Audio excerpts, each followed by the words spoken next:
धाराशिव जिल्ह्याची धुरा तुमच्याकडे आली आहे, कशा पद्धतीने नियोजन आहे इथून पुढचं?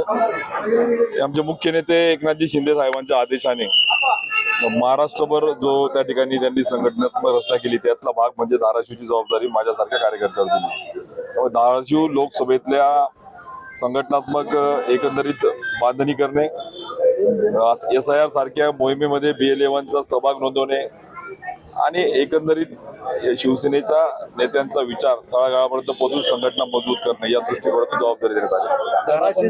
मगाशी धाराशिवला आल्यानंतर काही कार्यकर्त्यांनी गोंधळ घातला. काय नेमका गोंधळाचा प्रकार होता? काय भावना व्यक्त केल्या कार्यकर्त्यांनी? कार्यकर्त्यांचा गोंधळ नाही, सूचना वजा त्यांच्या भावना.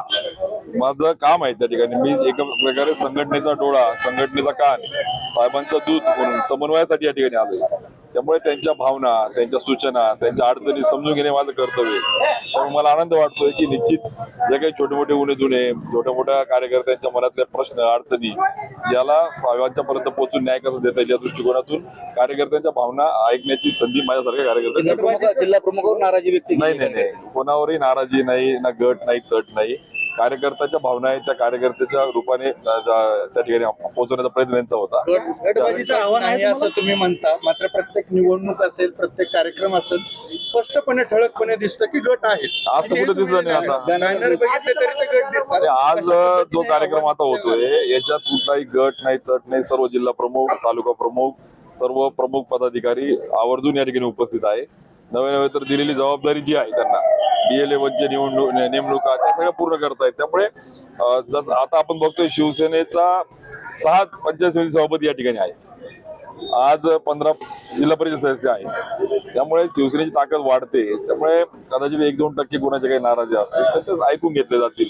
त्यामुळे हे मला असं वाटतं संघटनेचं वाढ होते हे त्याचं द्योतक आहे. 12पैकी 8 पंचायत मगाशी आपण मुख्यमंत्री पदाचा परत उल्लेख केलाय. आपली इच्छा किंवा आपली अपेक्षा तुम्ही बोलून दाखवली. एकनाथ शिंदे मुख्यमंत्री व्हावं अशी आपली अपेक्षा किंवा इच्छा कसं? पूर्ण महाराष्ट्रातल्या जनमानसाची भावना आहे की जसं लाडक्या बहिणींचा करा भाऊ एकनाथजी शिंदे साहेब, जसं सर्वसामान्य गोरगरिबांना न्याय देणारा कोण तर एकनाथजी शिंदे साहेब, ती भावना सर्वसामान्यांची आहे. त्यासाठी संघटना मजबूत करणे आमचं काम आहे. त्यामुळे निश्चितच सर्वसामान्य महाराष्ट्रीयांतल्या सगळ्यांची इच्छा जी आहे ती इच्छा पूर्ण करण्यासाठी आम्ही काम करतोय. Okay, thank you.